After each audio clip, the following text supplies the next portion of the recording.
Right, I think I got the timing figured out for this a little better now. Take care of that, and we should be good to go. All right, this is day 2. If you're just joining, doing 100 live videos in 100 days. Yesterday, we talked about the #1 core issue that all human beings face, which is fear. It starts at the bottom with fear of death. If you'd like to learn more about that, by all means, you can check it out on my YouTube channel, or you can scroll through my Facebook page and rewatch the live video. But today we're going to be talking about #2 of the core issues, which is lack. Now, lack is an issue for sure that I have dealt with myself for many, many years. And just to kind of get you guys in touch with what I experienced in terms of lack, from the time I was, old enough to move out, I basically lived in squalor, in poverty for many years. Had difficulty holding down a job. Couldn't really find any work that I felt super connected to. And so I just kind of bounced around. I wasn't really a hard worker, for sure. I didn't really, I did okay, but I didn't really like to work a whole lot. It wasn't really like my thing. I like to try to enjoy myself. And a lot of times I was distracting myself and getting into trouble and doing this and that. But, I always had this negative mindset when it came to wealth and money. Like, I wanted more. I definitely wanted more. I started studying about wealth and success, and I tried a lot of things to build wealth and success. I tried to get really masterful at sales and things, which I saw for a while as like one of the possible ways that I could actually attain wealth, because I didn't really have an education at that time, in my 20s. I didn't have a career path, I didn't have anything that I was super passionate about, but I wanted success, whatever success was. Like, it would seem to be this elusive concept, but I wanted it. And so I did actually work very hard to attain it. I read tons and tons of books. I did things that a lot of people wouldn't do. Just going out and knocking on doors. I knocked on 10,000 doors at least in my first couple of years of sales. And to cold call in that way, it takes a lot of chutzpah, as they say. It takes a lot of courage, it takes a lot of guts. It takes a lot of being able to face rejection. But, I wasn't impervious to it. It got to me. It bothered me to be told no, no, no over and over again, had doors slammed in my face, people yell at me, all kinds of things like that. And so eventually I sort of became depressed by this, I guess you could say. Just like, I could get a little bit of success, but I couldn't make it consistent. And so my cars were always falling apart. I always drove piece of shit cars. Was always worrying about the bills, didn't know where I was going to get the money to pay my rent next month. And, the idea of taking a vacation or something, that was just like, that's just beyond my ken. Like, I can't even comprehend what that would be like, let alone the freedom to just, go out to a restaurant and order something without looking at the prices. I remember actually specifically the very, very first time. It's a funny story because I'll never forget that day when I sat down with a friend of mine in Philadelphia, and I sat down at a restaurant and I looked through the menu and I was like, what do I want to eat? And I noticed for the longest time, I started to become aware of this habit of always looking at the prices. I would go down the prices first, and then I would figure, okay, based on these prices, these are the choices of the things that I can eat. So I'm not even going to bother looking at what is the higher price, these $25, $30 items. I'm not even going to bother looking at what those are. It doesn't matter whether I want them or not. That's not even a concern of mine. That's not even on my radar, because I know my expenditures are going to be in this area, and that's what I'm going to do. And I would notice, like, even when people would take me out to eat and offer to pay for me, like, I still had such a lack mentality that I wasn't able to order what I wanted. I would still look at the prices and then make my determination of what I was going to order based on the price. So when I first was able to look at a menu without considering price and just focusing on what I want, it was a liberative moment. It was liberation. I was starting to experience wealth for the first time in my life, just starting to. But again, that wasn't until much, much later. And so I did things like I stole, I did fraud, I created all kinds of schemes in my late teens and early 20s. I was always just trying to figure out a hustle, a way to scam some company or somebody that I didn't care about or something like that. Because like I knew that like that was the only way I was ever going to get things that I wanted. I was never going to really be able to have what I wanted, was to scheme and hustle, you know. So I did that for many years, and you know where it got me. Didn't get me very far. A lot of other things led to me becoming incarcerated in my late 20s, but it wasn't necessarily that lack mentality in entirely of itself. It was more my victim mindset. And as we'll learn, these two are very linked. So victim mindset is like the world is against me. The cards are set up so that I will lose. The cards are stacked against me, right? It's the government's fault. It's my parents' fault. It's the rich people's fault. It's society's fault. This is why I'm experiencing the conditions of my life. This is why I'm upset. This is why I'm unhappy. This is why I'm depressed. This is why I'm angry. This is why life is unfair, because I'm a victim. Because I wasn't born into wealth. I didn't have all these great opportunities. This is my mindset. I didn't have this or that. I didn't have as much as that person. I could always look to what someone else had as a way to victimize myself, or the conditions of someone else's life, and determine this is why life isn't fair. This is why the system is fucked. This is why I'll never have my own home. This is why I'll never have a nice car. This is why I'll always be struggling to try to figure this thing out, because life isn't fair. And until the conditions change of life, of the culture, of society, I'm always going to remain a victim. So, you know, I was able to point my finger at this or that and say, this needs to change, that needs to change. And I'm not responsible for my conditions. It's just not fair until those things change. And so I became a complainer and a victim.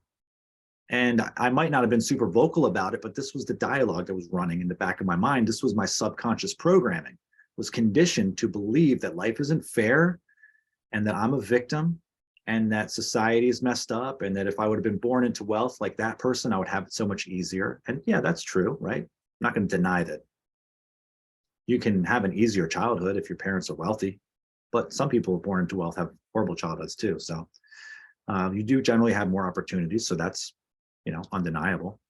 What one of my authors that I read recently, I was reading, said about this is like, yeah, I was born wealthy. Like, it's awesome. Having rich parents is freaking great. So if you didn't have that, like, you should make yourself wealthy so that at least your kids will have that experience. I was like, man, I like that. That's a good way of looking at it. But anyways, I didn't see it that way. But, you know, I eventually, when I got out of prison in the middle of, I was locked up for 4 years straight. And initially, you know, I was very lost, very devastated. I lost everything. I didn't know where to turn or what to do. But eventually I found myself on my knees on my jail cell floor, just crying out to whatever is out there. I didn't know what to call it, didn't have a name for it, but we could call it God, right? And I just asked for one thing and one thing only, and that was for truth. I didn't ask to get out because I was ready to take responsibility and ownership for the position that I had put myself in. I realized I couldn't blame things on anyone anymore. I had been doing that for far too long. I blamed my parents. I blamed my conditions. I blamed the society. I blamed the religions. Blamed everyone and anything that I could. Blamed my exes, all that stuff. It's not fair. But I realized that all of that blaming had gotten me where I was. And I was fucking tired of being in those situations. I was fucking sick of it. I had been there before, you know, but this time was serious. I wasn't going to get out anytime soon. And sure, I could be like most people and be like, fuck God, just get me out of here. You know, what the hell? I promise I'll do better. No, I didn't do that anymore. I was like, I just want the fucking truth, because if I know the truth, then I will stop coming fucking back to these places. I will stop thinking the lies that fucking got me here. I will stop blaming everyone and everything for the conditions of my life, and I can start to understand something that is actually true so that I can begin to change. So just give me truth. Truth, that's only fucking thing that I want. The truth. Show me the truth. That's what I begged for. And it was the utter sincerity of that request that brought to me that truth that I have now, which has been the cause of me turning everything in my life around, including my lack mindset. It wasn't right away, certainly wasn't instant. It took a while. It took a lot of work. It took a lot of transformation, and it took a lot of grace. But all these things became available to me the moment I stopped making myself a victim and began to sincerely seek answers. And sincerely seeking answers includes having to let go of everything that I previously believed. I can't just say, I'm going to seek answers and they have to line up with the things I already believe. I have to find the answers that make me right, and I can still play this fucking victim game, and I can still make everyone wrong, and I can still blame, but give me the truth in addition to all that. No, that's not the way it fucking works. If you want the truth, you have to be willing to recognize and admit the fact that you don't fucking know. You don't. You don't fucking know. And it's not going to line up with your beliefs, because if it did, you would already have it. But you don't. You don't know the truth. You don't know the fucking truth. If you want the truth, you have to let go of your beliefs. You have to come fresh, empty, an empty vessel. And this takes surrender. It's not easy. It is a great, great movement. It's an intense transformation that's going to happen. And most of you watching this video are not ready for that. But you need to get ready.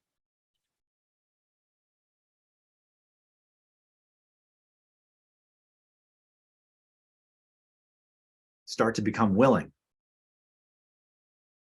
to allow this truth to come in. And in order to do that, you have to prepare yourself by emptying yourself of the false idea that you know, because you don't. If you knew, you would be happy. If you knew, you would be successful. If you knew, you would be wealthy. If you knew, you would be at peace. But you're not. You're not.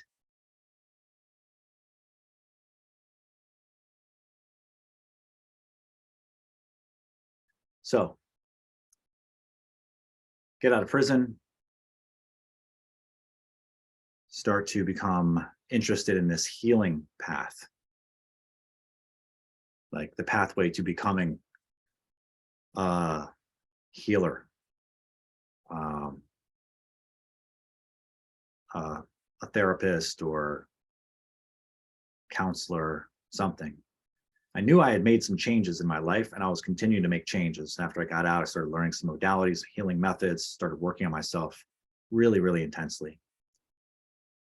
And for years I did this, and I started to recognize I had an immense passion for this, and I was actually good at it. I was actually good at listening to people and understanding and listening to my intuition, and then being able to guide them. And so I thought, well, this is going to be my path. This is what I'll do. I'm going to go back to school. I'm going to get a degree.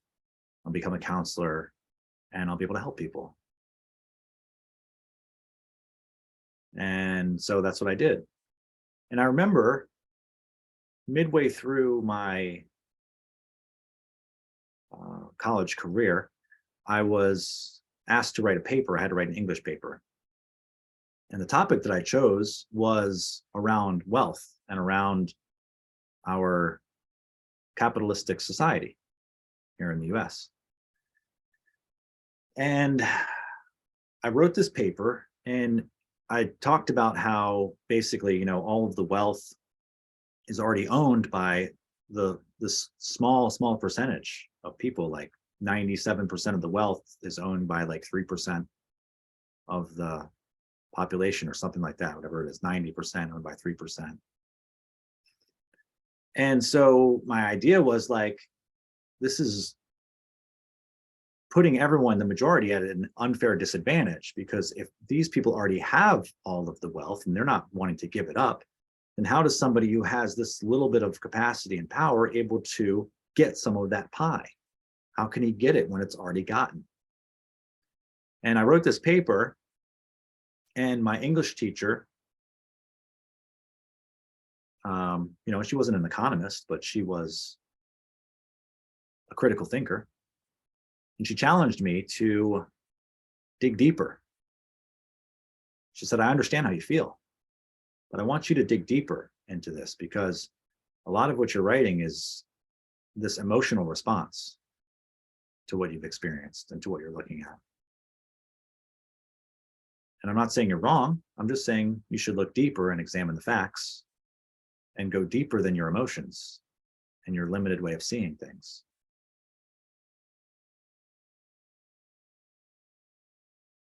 And so that challenge has led me to begin to look at things differently.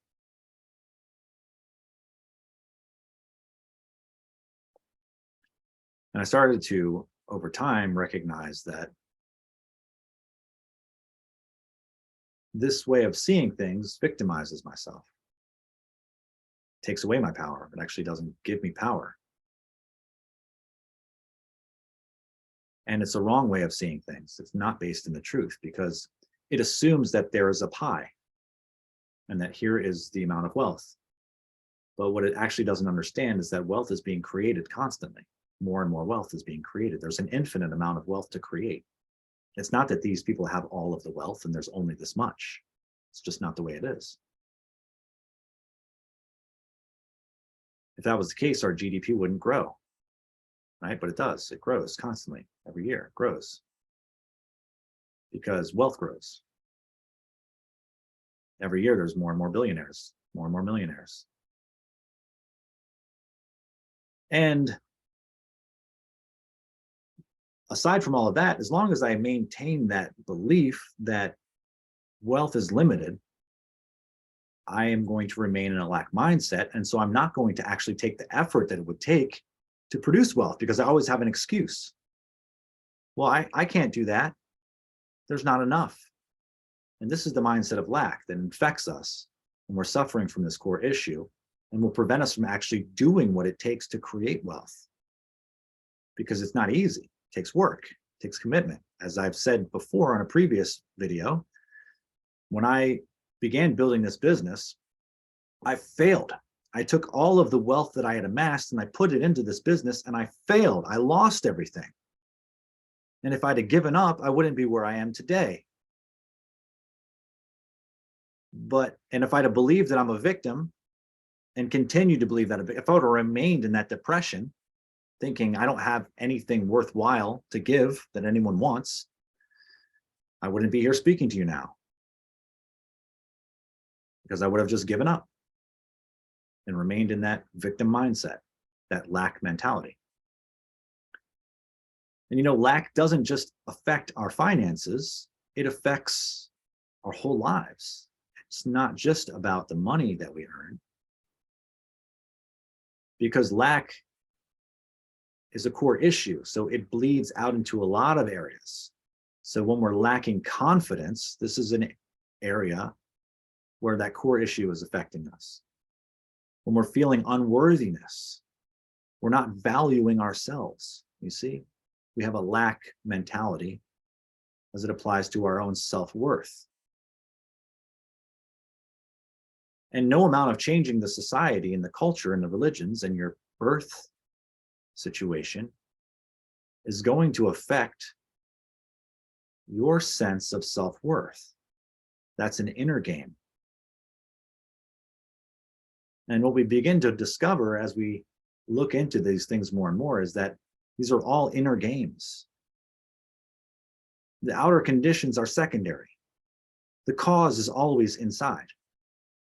And if we look at secondary things and we look at results and we become overly focused on results, we don't focus on the causes. And so we won't create a healthy sense of self-confidence, feeling worthy, feeling abundant. And we've all heard stories of people who had amassed massive fortunes and still they felt so empty inside that they ended up destroying their lives because they hadn't dealt with the core issue, the internal issue of lack, the feeling of self-worth, the feeling of internal abundance, the feeling of I can, I can, I can. If you don't have that feeling, if you don't have that certainty inside, you're suffering in lack. Whether you're wealthy or not, doesn't matter. You're still suffering in lack. We need to have that sense that I can do it. I am capable. I am good enough. This is another area of abundance. When we don't feel that we are good enough, we're feeling I'm not good enough. And we've all suffered this. If you haven't ever suffered the feeling that I'm not good enough, you're just not aware. You're just not aware of what's going on at the deeper levels of the mind because it's a core issue. We all will face these feelings at some point to some degree. Now, sure, some of us will be worse off than others. It's relative in that way. Some of us will, have a lot of support when we're younger, so we don't have that issue nearly as much. But a lot of it is just covered up with this ego, this facade that we are only willing to look at and only willing to present to the world, which is that, oh, I'm great. Oh, I'm fucking awesome. Like, I'm no, right? And I know people like this. They present to the world this facade that they're perfect or they're great or they're so awesome. But then you kind of watch their behavior and the way that they look at other people and attack people and things like that. And you see it's all coming from this insecurity, this deep insecurity inside. This neediness, this need to feel important, this need to feel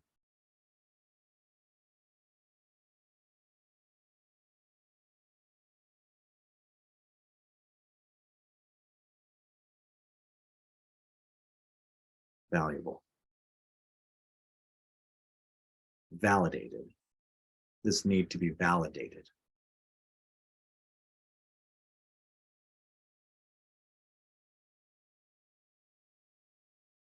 So we all want to feel validated.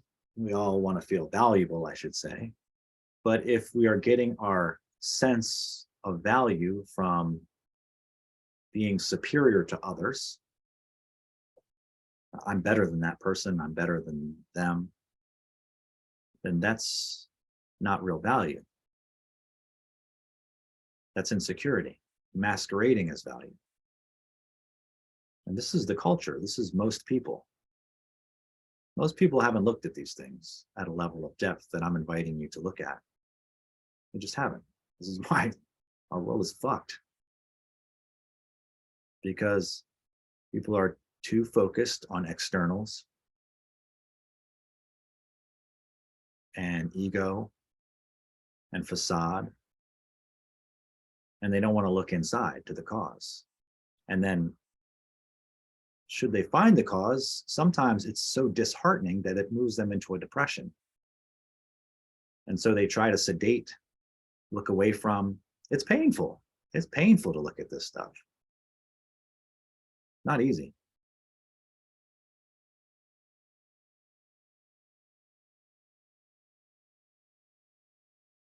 But a shift happened within me. And at a certain point, again, when I was in prison, I became willing to look at the pain. I said, whatever it takes, I am not coming back here. I'm getting out of this situation. I'm fixing myself. I'm fixing my mind, fixing my outlook. I'm going to understand the truth at a deep, deep level. I'm going to know the truth. And the truth shall set you free.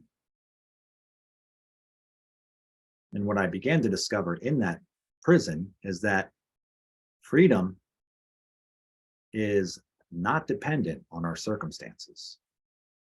Freedom is a feeling. Freedom is an experience that comes from within. If you've ever had it, you know it. It's unmistakable.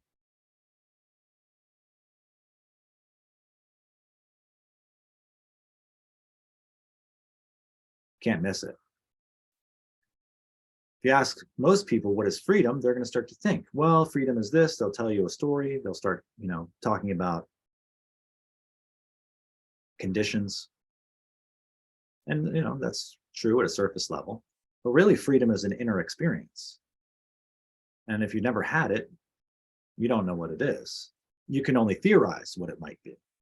But once you've had that experience of freedom, you recognize that, oh, this is freedom. Oh, this is freedom. Damn. Okay. This is awesome. And the conditions of your life are secondary. It doesn't matter. You could put yourself in a prison, in a jail cell, in the tiniest little cell, and you can still be absolutely free.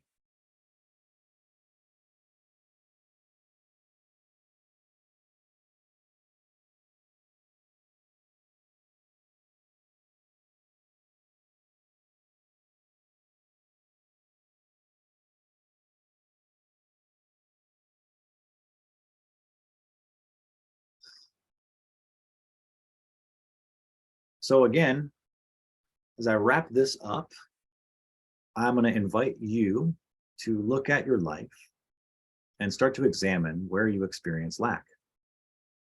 Not just externally. Again, that's secondary.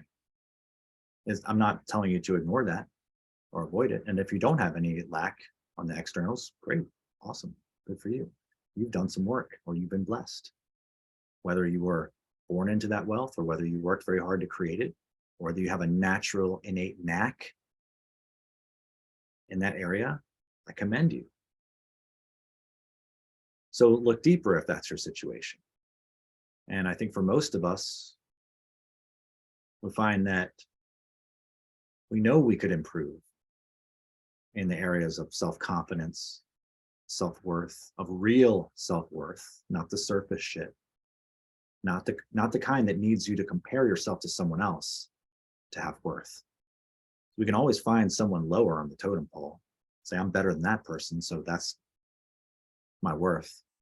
But that's hollow. That's not real self-worth. This real self-worth, again, is a feeling. It's an inner quality. And the interesting thing is that even if there's no one to compare yourself to, and even if all your possessions are taken away, you will still have this experience.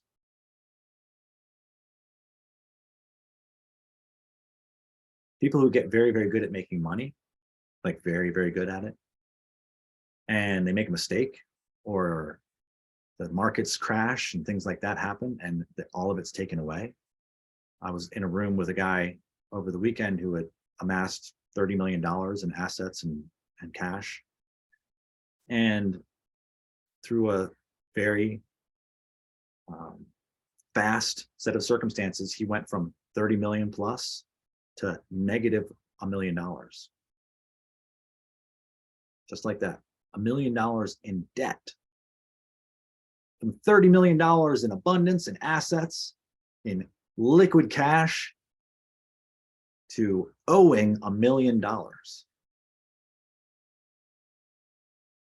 And you look at his net worth today, and it's in the tens of millions of dollars.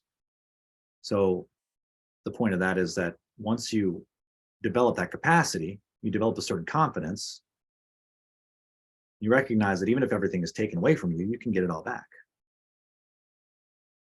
It just takes work, effort, mindset.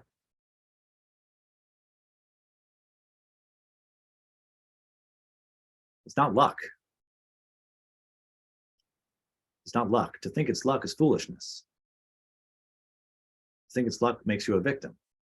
Because what if you don't have luck? If you were never lucky, well, I guess I was just never lucky. But if you know that it just takes skill and determination, then if you really want it, you just do it. You'll have it. So there's a reason why the same people keep showing up to the final table at the World Series of Poker. It's not because they're lucky. It's because they're skilled. It's because they worked very hard to develop that skill. They've been persistent. They've played. They put the time. They put the hours in. They put the risk in over and over and over again. They've lost it all and gained it back, lost it all and gained it back, lost it all and gained it back. And they lost some of it, but not all of it, and gained back more. Lost a little, gained back more. Lost a little, gained back more. They keep winning and winning and winning. And over time, even though they lose sometimes, because you can't win all the time, all you need to do is win more often than you lose. Success is not an accident. It's not. If you think that way, you're living in lack. Your mindset is lack, and you will forever be a victim. And what do you want to do? You want to take everyone's wealth away? You want to just level the playing field? We see what happens to societies when they explore that model. It leads to fascism, socialism of the worst kind, where everyone's living at the bottom of a subsistence living, in abject poverty. So, okay, you get angry enough, you don't want people to be wealthy, fine. No one can be wealthy. That'll fix things. And we just have these oligarchs and these elitists that have everything, that control everything behind the scenes, but they're not kings. So they have no real care for their kingdom. They're happy to keep it all for themselves and keep the masses powerless. But see, our society is built on this idea that anyone can have what they want if they're willing to work, develop the skill, be persistent, overcome adversity. And no matter how many times you fall down and fail, you pick yourself back up. And if you do that, you will be successful. That's the law. The only failure is in not getting up. Only failure is in when you quit, when you give up.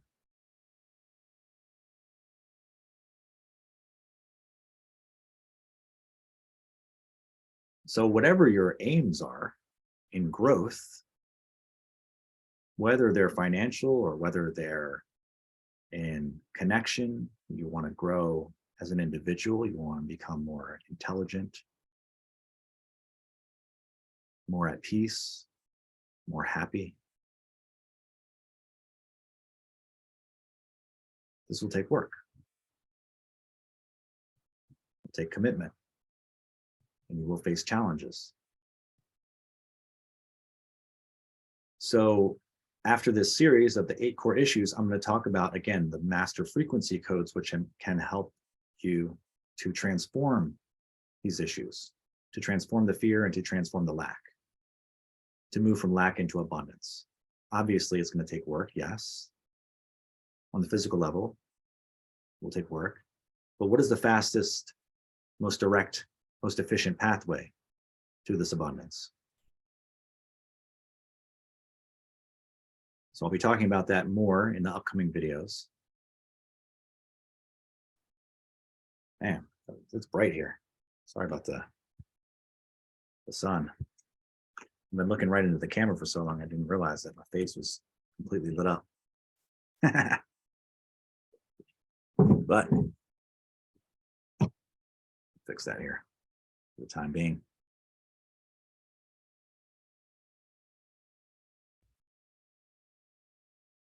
Again, just start to consider where in your life you're feeling and experiencing lack, where you've been experiencing feeling less than, not enough, insecure. And I invite you to begin to turn the wheels just by simply imagining what it would be like. What would your life be like if you were to have more abundance in that area? How would it change your life internally and externally? The way that you feel, your relationships, your sense of freedom, your capacity, your abilities, the opportunities that you have.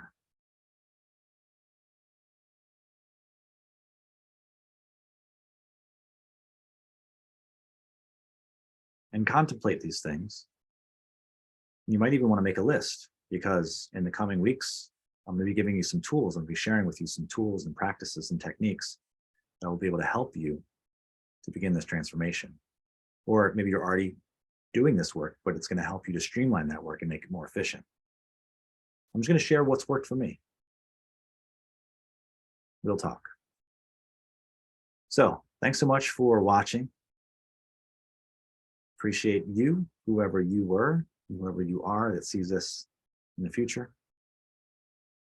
And I look forward to connecting again. By all means, reach out, drop a question, comment, check out my YouTube channel, give it a like, give it a share, or don't. But I'm happy to connect in this way. And whoever you are, I'm sending some appreciation for you right now,